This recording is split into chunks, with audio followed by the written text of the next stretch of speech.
But right here, buddy, that's a tattoo. Wow, that's David Dunham. Fact or fiction? Eric Dungey had no chance. Flips it to Watkins again. This is the Nachos and Analysis College Football Show, presented by Pump Monkey Septic Services.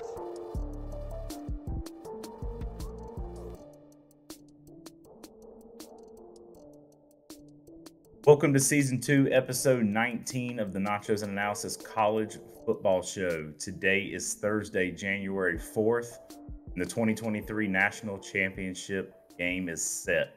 I'm your host, Drew Archer. I'm joined by my co-host, Matthew Johnson. How's it going, Matthew? Going great. Happy New Year, everybody listening, and Happy New Year to you, Drew. How are you? Happy New Year. I am doing well. Coming off a couple of days off. I feel rested as I can be. Yeah, Happy New Year. Yeah, it's nice. I still got like another week until classes start, so still have a little bit of vacation left, but that's time well spent watching college football, which I guess we can go ahead and get into. Or I guess I'm getting ahead of myself. Drew, you want to run through the topics that we're going to talk about today? Yeah, obviously we're going to talk about the big weekend that was college football. We're probably going to focus mainly on the college football playoff games, but some other big news come out of this past week. And for the first time ever, Matthew and I did an instant reaction video to the Clemson 38-5 bowl game. So this feels kind of weird to me because you and I have already talked about it, but we didn't release it as a podcast, just uploaded on YouTube. So we're going to review Clemson's bowl victory over the Wildcats.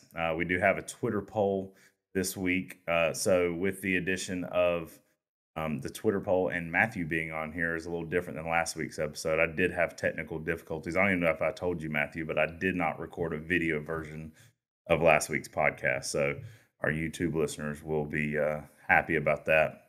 And as always, Fact or Fiction, we'll review our Pick'em contest from last week, and then Matthew and I will each give our picks for the national championship coming up on Monday night. So, Matthew, this is our second to last episode of the season.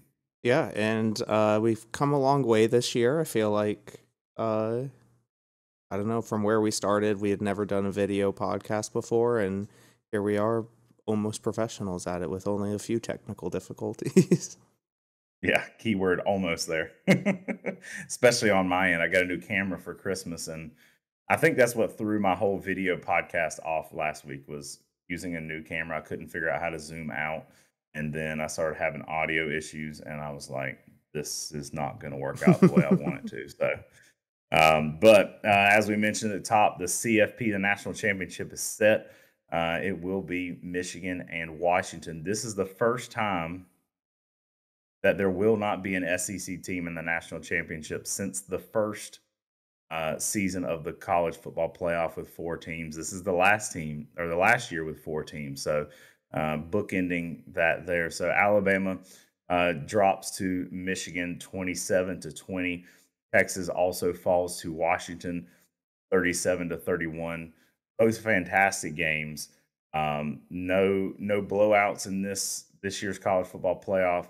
Had Florida State been in there, that would have been an absolute bloodbath. What are your takes on either of these games, Matthew? Well, I'll push back a little bit on the Florida State point, just because I think if Florida State were to be against, what would they have been, the 3 or 4 seed, I think they could have put up a fight. But I did really love how competitive the playoffs were this year. Like you said, no blowouts for maybe the first time ever in a playoff semifinal. And the outcome that I wanted in both games happened, which I don't know has ever happened in the 4-team playoff era also. So I'm glad that this is what happened. I mostly want to talk about the Texas-Washington game because I don't know if you got to see it, but I mean, I fell asleep. I didn't finish it, but I watched every minute of it. Michael Penix He can sling the ball. Watching him throw the ball, it just comes off of his hand so weird. It looks like it like floats out of his hand and then just like floats into the receiver's hands. It's pretty incredible, some of his deep balls that he throws.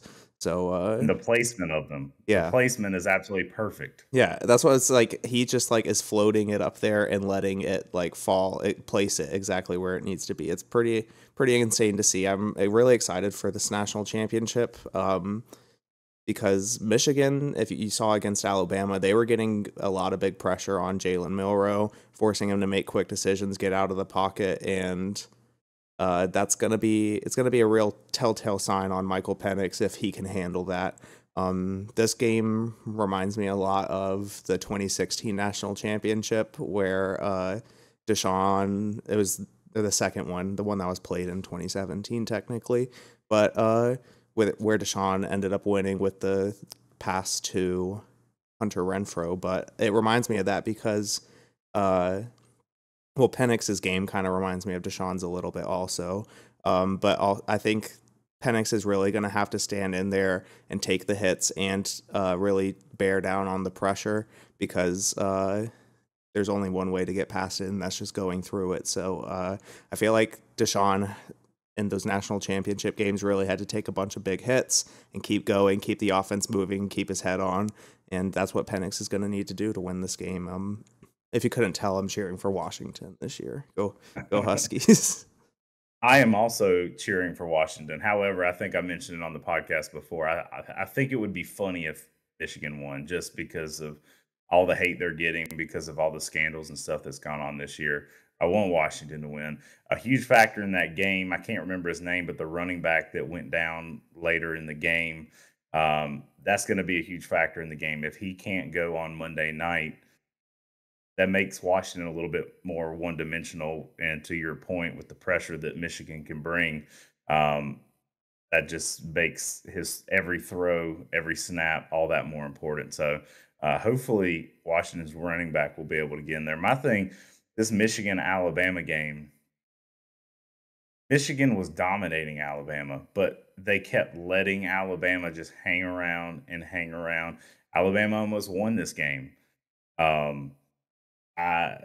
That was not a good. After that game ended, I looked at Emily. I was like, I really hope more exciting game because there was just so many mistakes between the missed snaps on Alabama, Michigan just making mistakes and allowing the Crimson Tide to stay in this game.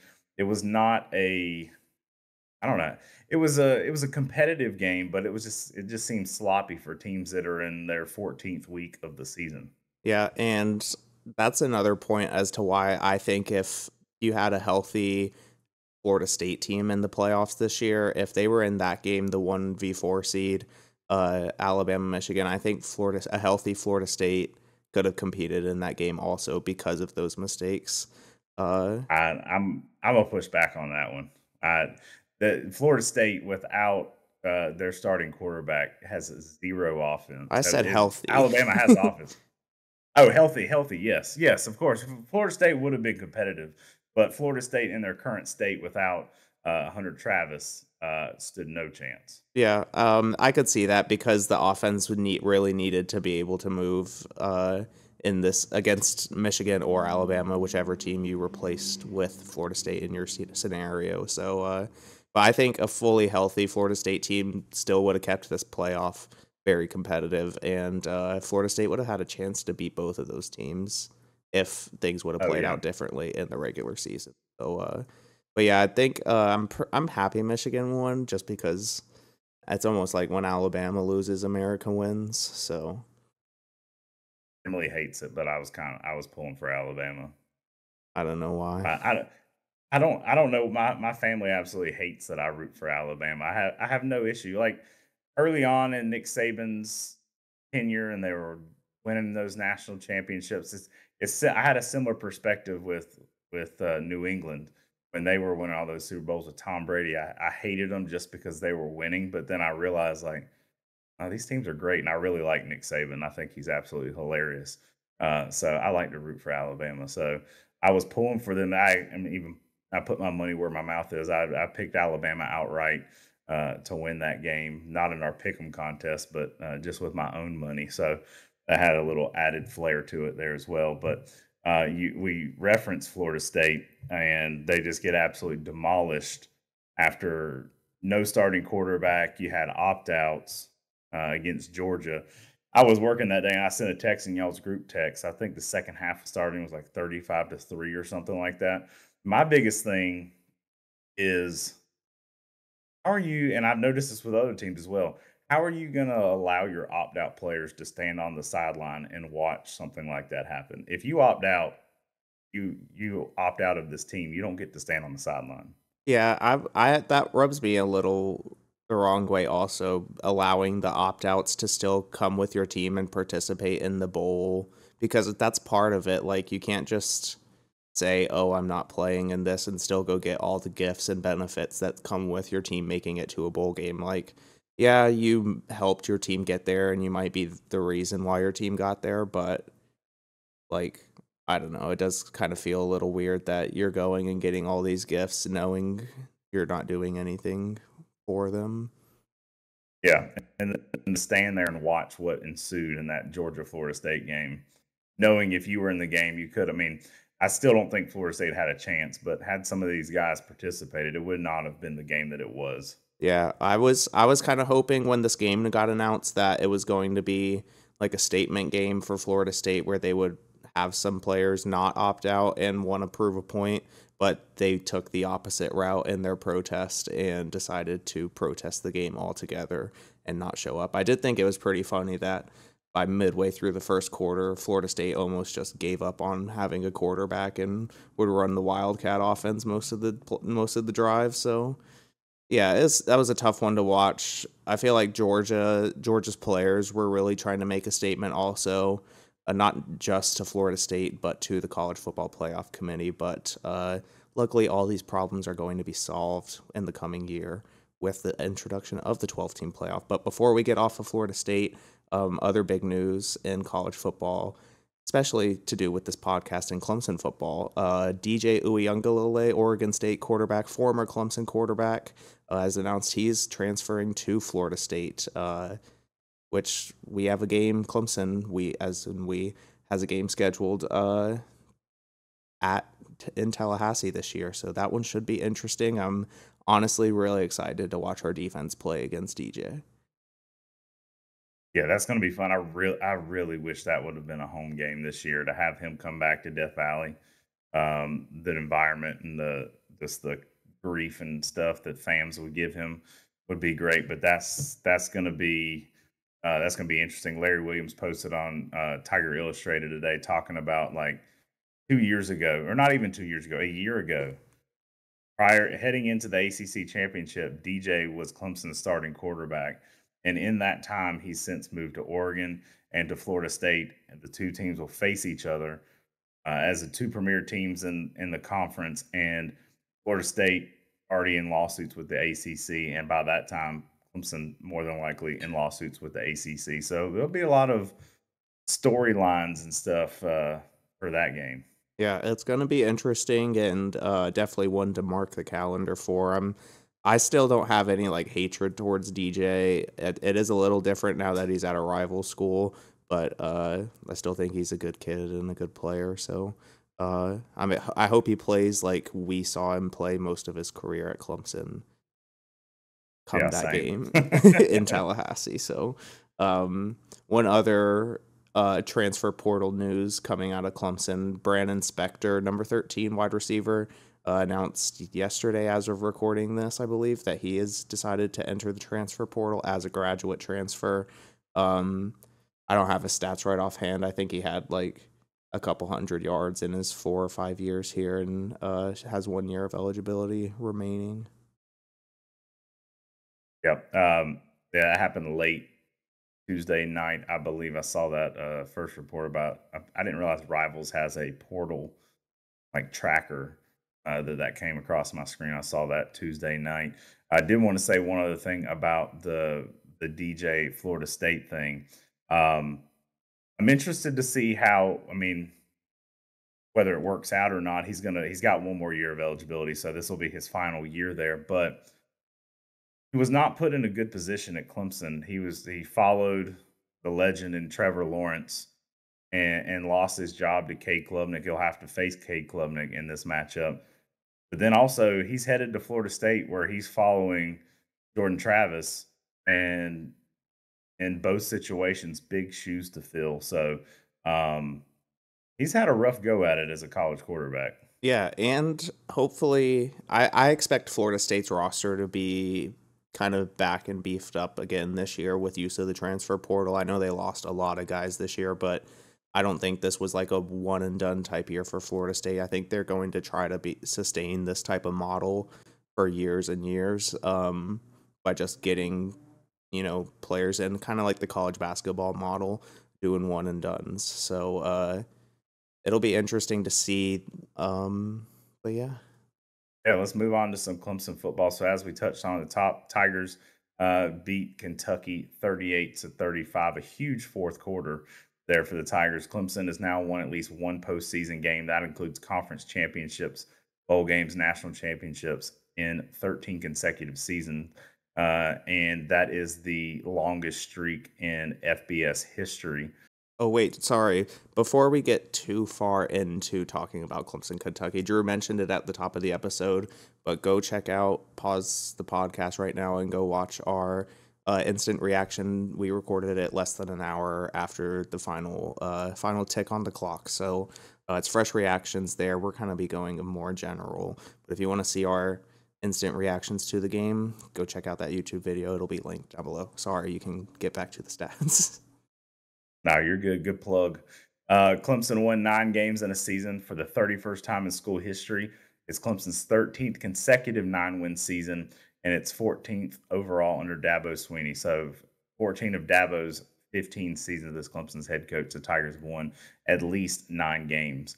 Clemson won by scoring in the final 2 minutes of regulation for the first time since the 2019 Fiesta Bowl.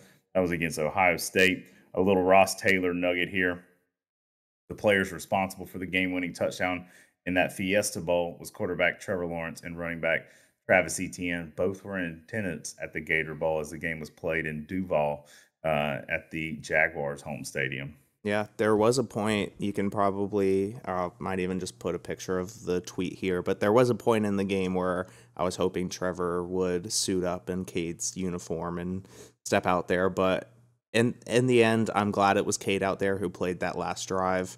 He had to channel some Trevor Lawrence in there and make some good decisions, be decisive and on time with the plays. But I'm really happy. We'll talk about it a little bit more after all the stats, but I'm really happy with Cade's performance in this game and his ability to drive us down the field when we needed it the most. Absolutely. The Tigers' 11-point deficit that overcome was the largest in a bowl game since overcoming at a 16-point deficit in that same game against Ohio State. With his 12th career bowl win, Dabo Swinney broke Bobby Bowden's ACC record for the most career bowl wins in the conference. Clemson's senior class became the 11th senior class in program history to earn 40 wins in a 4-year span. That senior class went 40-12. Clemson improved to 38-11 in one-possession games since 2011, the highest winning percentage in the country in one-score games during that span. The Tigers matched a season high with 4 takeaways, all of which came in the fourth quarter. It was Clemson's third 4-takeaway game of the season and Clemson's first 4-takeaway bowl game since the 2014 Russell Athletic Bowl. Clemson won the turnover margin 4-1 there. The Tigers won the turnover margin for the 5th consecutive game. Tigers are also on a 5-game winning streak, so that was a big part of this turnaround. Clemson finished the season 7-0 this year when they won the turnover margin and went 2-4 when it did not. It's kind of funny, though. I was just going to say it's kind of funny because Clemson didn't really stop turning the ball over like we were at the beginning of the year. That was our big problem. We were losing the turnover margin. We didn't really stop turning the ball over throughout the year. We just started forcing more turnovers to put a Band-Aid over that. So that's still something we need to improve going into this year, but big reason why we went on that long win streak, like you said, because winning the turnover margin, what was it, 5 games in a row, 9 games in 2019 and 5 in this season. So yeah, pretty impressive stuff. Yeah, and once again, like we've seen for the last 3 seasons, the Tigers have had to rely on that defense to keep them in games. And the defense there in the fourth quarter was a big part of that, despite giving up a bunch of chunk plays. Kate Klubnik completed 30 of 41 passes for 264 yards. He led Clemson on that final drive. It was a 12-play, 68-yard game-winning drive in 2 minutes and 17 seconds. Klubnik was 8 for 8 and 71 yards on that final drive. Running back Phil Maffa, just 11 rushes and 71 yards for a career-high 4 touchdowns. He was the game's MVP. Maffa's 4 rushing touchdowns broke the Clemson Bowl record previously held by Tracy Johnson. Tracy Johnson of Penn State. He had 3 in the 88 Citrus Bowl and broke the Gator Bowl record. That was also 3 and tied by 3 other people. Running back Will Shipley led Clemson with 132 all-purpose yards. He recorded a then season-long 34-yard kickoff return on the game's opening kickoff. Shipley added a new season-long kickoff return with a 60-yard return there in the fourth quarter. Yeah, and we mentioned this in our recap video, but Shipley did come up limping or had to be carted off the field after that season-long kickoff return. But I think the news as of now is there's no structural damage. MRI came back clean, so looks like we might have lucked out with Will Shipley here, or Will Shipley lucked out, really. Hopefully that makes his NFL decision a little bit easier. Which I guess we can talk about a little bit here. I think you might have said it. Yeah. On that note, Anna Adams, I believe, formerly Anna Hickey, because I think this is the same person. Adams doesn't ring a bell, but she covers Clemson on 247 Sports. She shared an article today, or on the day of the recording on Wednesday. Let me pull it up, the screenshot I sent y'all. But she shared an article where she was interviewing Heaven Brown Schuler, one of the incoming freshmen that will join the team in the summer. He was basically asked about the incoming class and basically made a comment that Will Shipley is gone and Phil Maffa is staying. At this point, we have not heard any news on Shipley or Maffa. I don't know. I don't know. I take this with a grain of salt because him as a defensive player, why would it matter, or why would a coaching staff tell him, even if they know if Will Shipley's coming back or not? So that's been the scuttlebutt on Twitter today. I don't know if there's any validity to it. No one else has really commented on it other than just everybody on Twitter. Yeah, I saw that come through today, and I saw a couple of people talking about it on Twitter, so wanted it to at least be mentioned here. But like you said, I don't know if it really means anything, because this is a freshman who isn't even on campus yet. Will be enrolling or starting practice in the summer, so I don't know if his sources are all the way accurate. So we talked about it in that recap video, but my kind of thoughts on it are that Shipley needs to go. He needs to be selfish a little bit and just go get the money while he can, because if he stays, also our running back room is going to be pretty crowded next. Yeah, if what he says is true, I'm at least happy that means that Maffa would return. I would like to see a season as with Maffa as the featured back.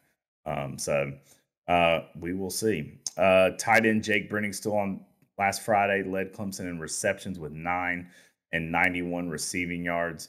Brenningstool's 9 receptions tied Clemson's single-game school record for receptions by a tight end, matching John Mackman and Brandon Ford. Brandon Ford did that in that LSU game in 2012.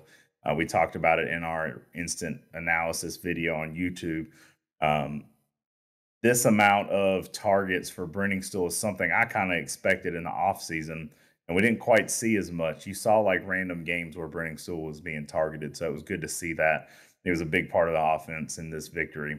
And then just one thing of note on the defensive side, linebacker Barrett Carter was credited with 5 tackles, 3 pass breakups, an interception, and a fumble recovery. And there's a lot of ands in that sentence, and a half sack. So big game for Barrett Carter. Yeah, I think these last three players that we talked about, Phil Maffa, Barrett Carter, and Jake Briningstool, are my three MVPs. In the order, I would think Barrett Carter is my MVP, then Maffa, then Briningstool. But I also think you got to give Cade a look for that final drive, even though the rest of the game wasn't perfect. Cade really came through in the clutch. So I think that's good confidence for Cade to have going into next season, and hopefully he can help ride that wave, continue that momentum, realize what he was doing on that drive worked, and we can play with that type of urgency for the rest of 2024 season. But that's pretty much all I had to say about the Gator Bowl win over Kentucky. Drew, did you have any thoughts that we hadn't talked about yet? No, between this and our instant reaction video, I think I've pretty well covered it. I also can't remember what I said when. So, but we will close the book on Clemson in 2023. But one thing we're not closing the book on is Pump Monkey Septic Service, a loyal sponsor for this season with us. If you have a septic tank issue, give Pump Monkey a call. I saw a statistic the other day about how much more restrooms are getting used during this time of year following Christmas and Thanksgiving and New Year's. You have a lot of people in and out of the house, and with that causes septic tank issues. So you think you need to get it looked at, or if you're having issues, call Pump Monkey Septic Service at 864-710-2211. They're owned and operated by Clemson alumni Alan Powell, and he'd be happy to come out and give you a free quote. So 864-710-2211. When the dump's funky, call Pump Monkey. Twitter polls.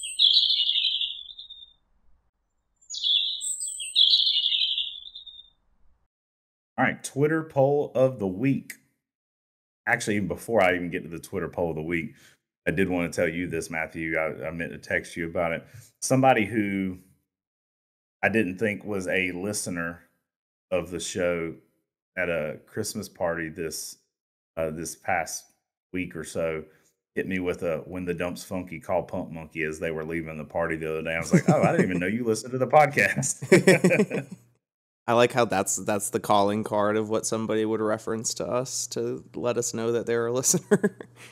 Yeah.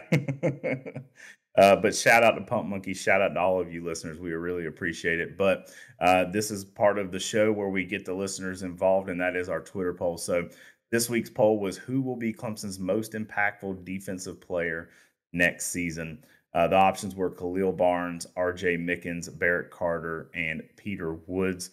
Also put in there that if you had somebody else to comment. So, Matthew, what are your thoughts on this? So I am leaning towards Barrett Carter. I think he learned a big lesson this year. I don't know if you remember in August, there's an interview after game one where the Duke game where him and Jeremiah Trotter are kind of hot saying that they weren't ready for the season physically.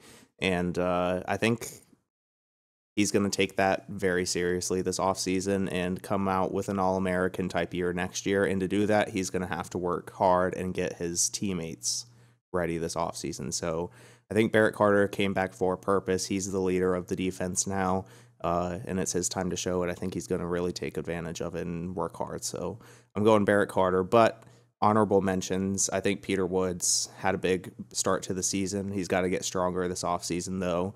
And then Khalil Barnes just kind of really came on towards the end of the season. I think he just needs more experience out there, recognizing play awareness type of stuff like that. So that's kind of where I'm thinking for this one. Yeah, I agree with everything you said. I, too, voted for Barrett Carter. I think that it's huge that he's coming back for this final season. So he's going to be the leader there on that defense. Quite a few people got in and commented. Zach, like his Twitter handle here, Cactus Zach 423. He and Green Vegas Tiger both get in and say TJ Parker. And Zach says TJ Parker over anyone but Barrett Carter at the moment. So honestly, kind of dropped the ball on that one. I probably should have put TJ Parker in over RJ Mickens. No offense Mr. Mickens. But as far as the way the poll went, I did mention RJ Mickens. He got 2% of the vote. Khalil Barnes, 18%. Peter Woods, 24%. And everyone else also agrees with what you and I are thinking. Barrett Carter, 56% of the vote. I cannot speak right now, apparently. So, again, thank you to everybody who participated in this Twitter poll and all season long. We really appreciate the comments where we get to read on air and lets us know that people are at least listening. So thank you for that.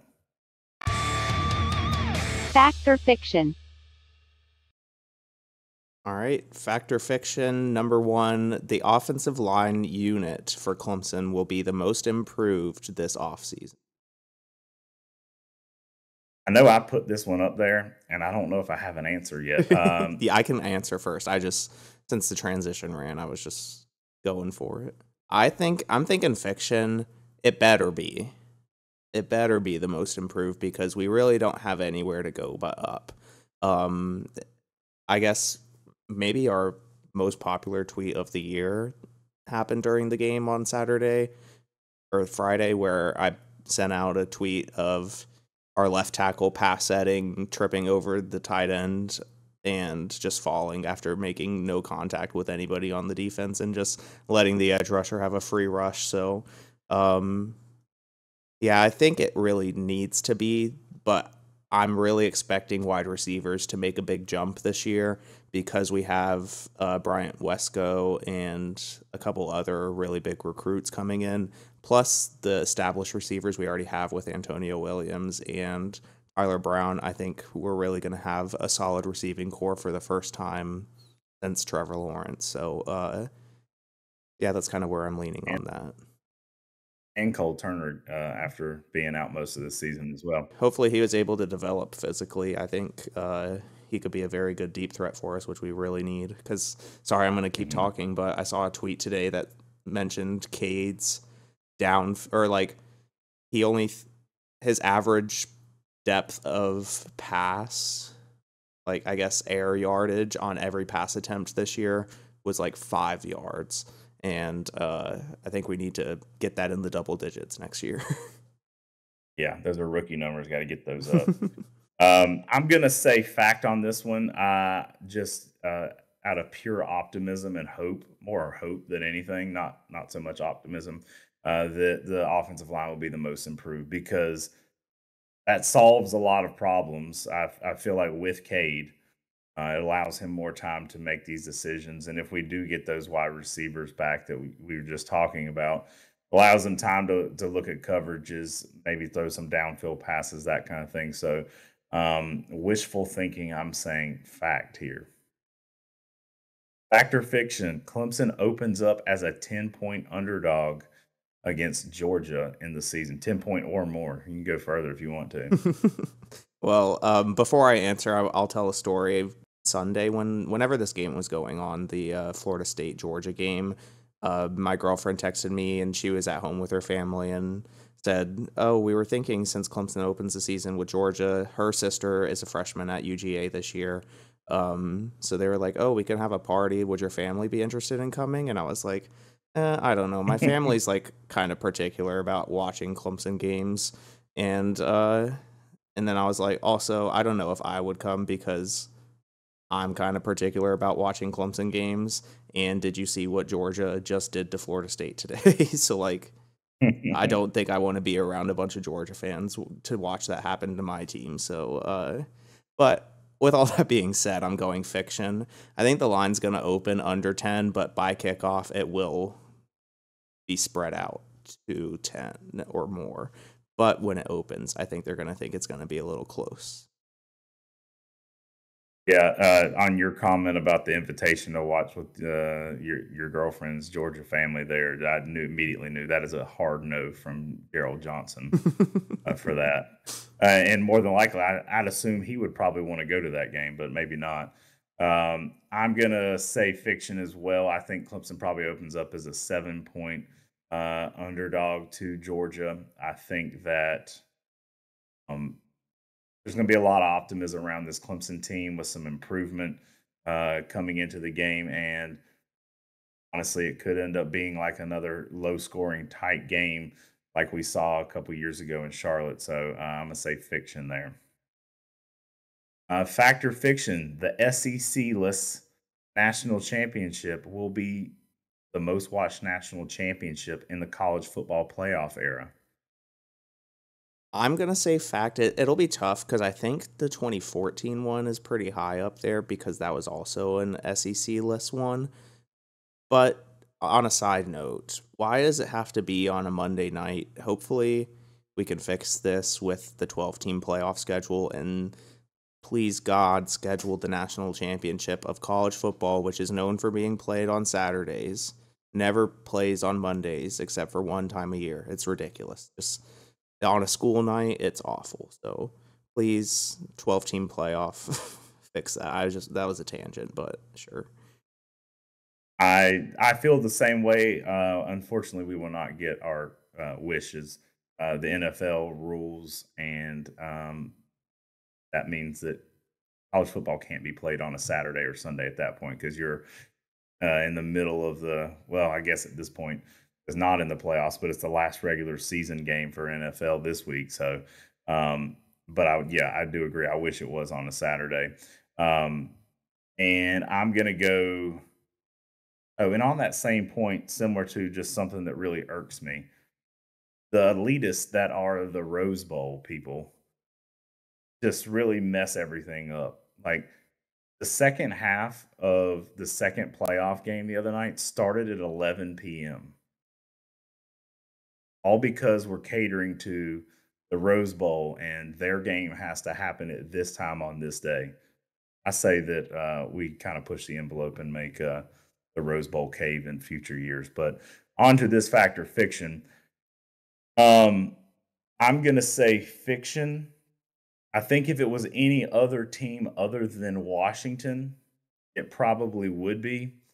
I don't know that there's a lot of interest other than just the general excitement of Penix in this offense, as there would be like if Texas would have won or Alabama. Well, we're going SEC list, but if it was Texas, Michigan, I think that would definitely have been a fact there. Yeah, I mean, those are two big blue blood programs right there, so that would have been a pretty historic national championship game. So, yeah, I could see what you're saying, but I think the hype is still there for just the parity in college football. But, yeah, I do agree with your irk about, yeah, it's ridiculous because they're 3 hours, or I guess they're only 2 hours behind New Orleans, where the second college football playoff game was played.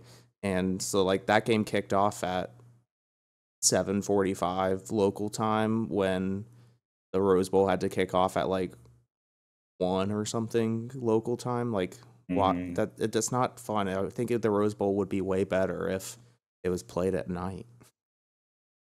It's all about that scenic view that you get to see the sun setting over the mountains, overlooking the stadium. They're all about their images. That they're kind of like the masters of college football, if you will. Well, undeservedly, I think they do not deserve that much credit. They are not the masters.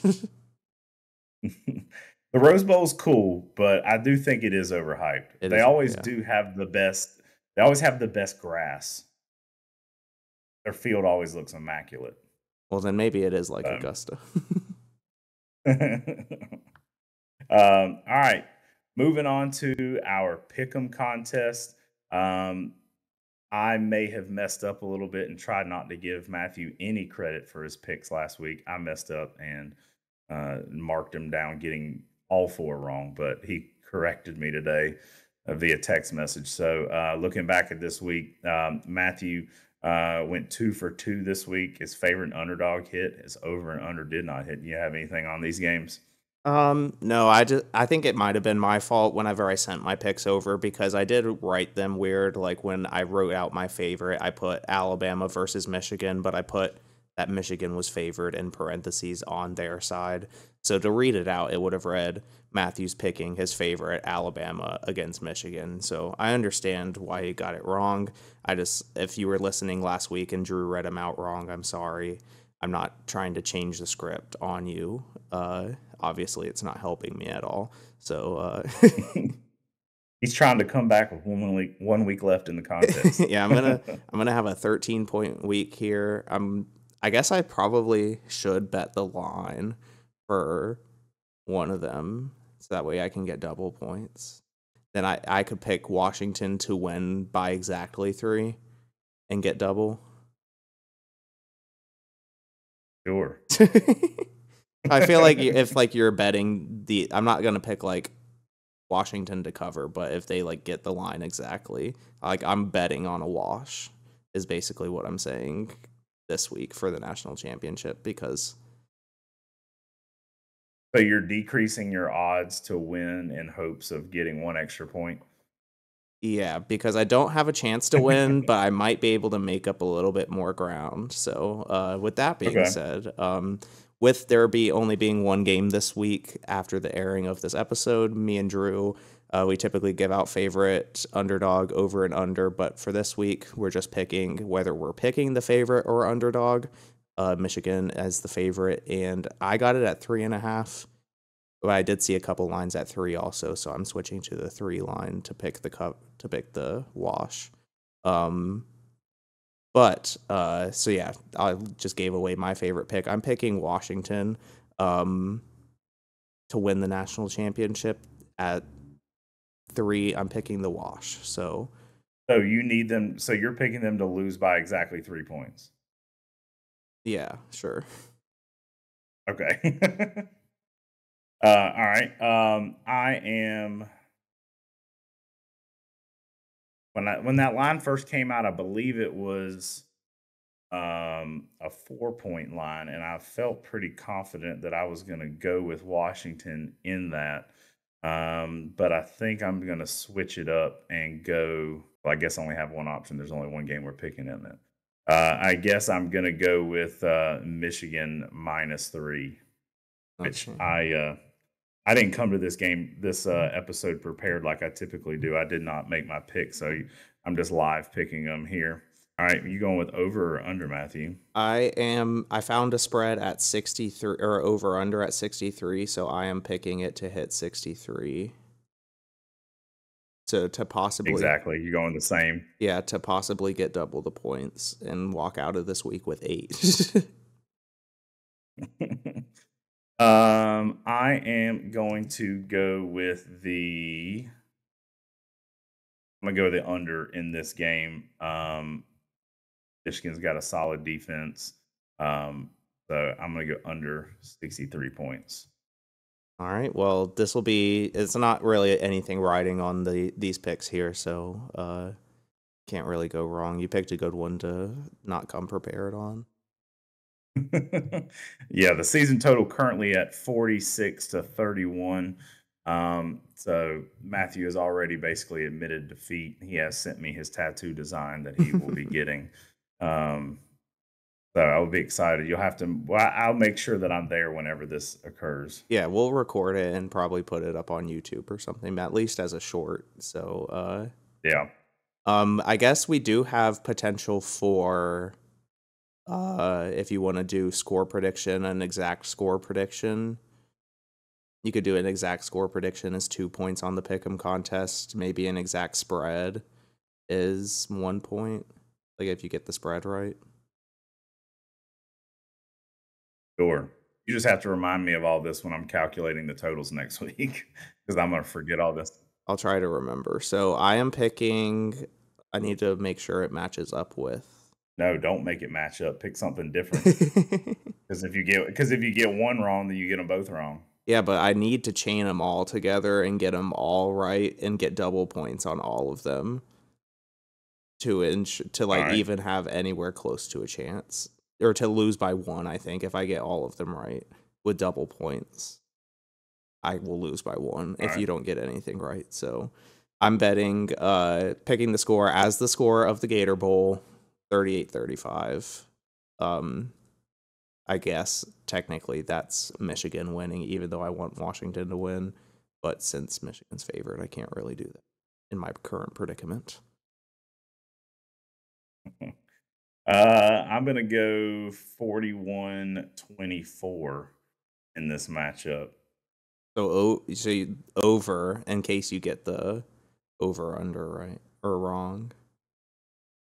Yes.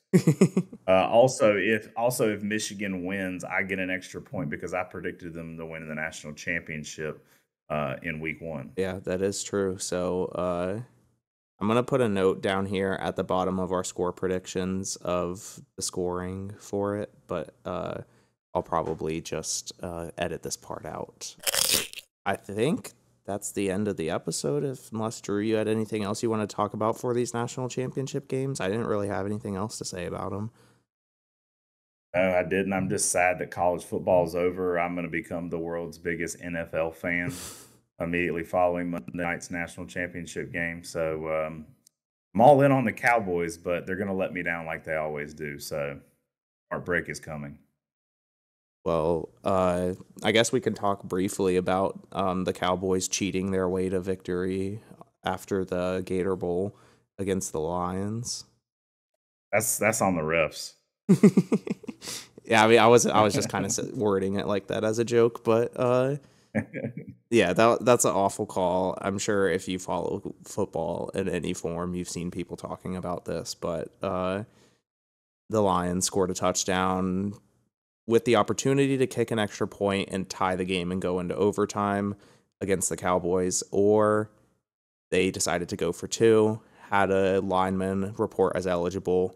The ref read the number on his jersey wrong and told the defense the wrong player was eligible. The Lions get the 2-point conversion, and the ref throws a flag for ineligible man downfield because he read the number wrong on the jersey of the guy who reported. So kind of bullshit if you ask me, but life of a Cowboys fan, you get to live with stuff like this sometimes. Hey, I do not want to win this way. However, I will take the win. It was a big win. It does suck for Detroit because I think that eliminates their chances of hosting a home playoff game, if I'm not mistaken. So if we're talking NFL, one other thing I got to bring up, probably the most hated owner in the NFL, David Tepper, the Carolina Panthers, did not help his cases. Did you see the video where he threw a drink on a fan at the Jaguars game? Yeah, I hope. And I've seen people mentioning it on Twitter, but I'm hoping that this fan is working through his legal recourse right now with his own legal team, because when somebody as valuable as David Tepper assaults you, it's time to get the bag. I need to see a picture of this man wearing the same exact jersey and a neck brace. covered in beer. Yeah.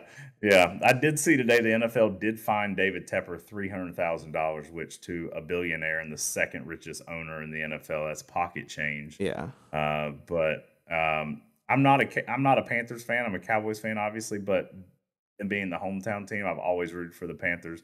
And just since he's taken over, he's just mistake after mistake, mismanaging the team. They had a good thing going with building a facility across the border in South Carolina.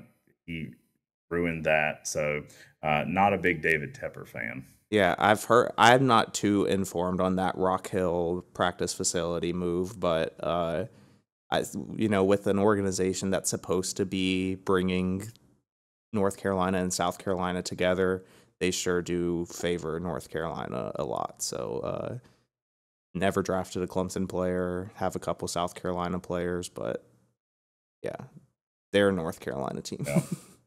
South Carolina is about to become Falcons fans, and I'm sorry for all of you.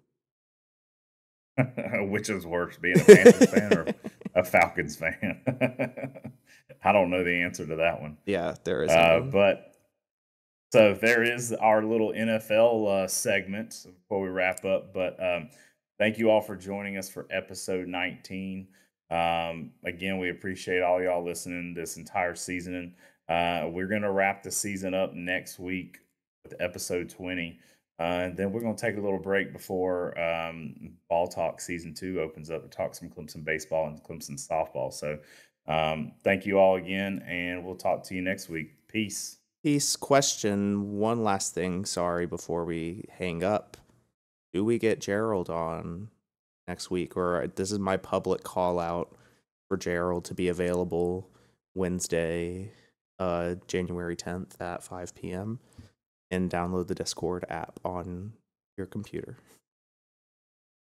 I'm down for Gerald to come on. I know he came on last year. Was it the last episode of the season last year too? If it wasn't the last episode we did, it was at least the last episode like after Clemson season ended. So I feel like it's only right to cap off season 2 the same way we did season 1 with a full season analysis by one and only Gerald J. Very opinionated Gerald is. So, yeah, if he wants to come on and can come on, let's have him. Yeah, this is your invitation. You have both of our numbers, so just let us know. Confirm. This is also a test to see if he listens to the very end of the episode. I'm pretty sure he does, but yeah, this is a test. All right. All right. Bye. Peace.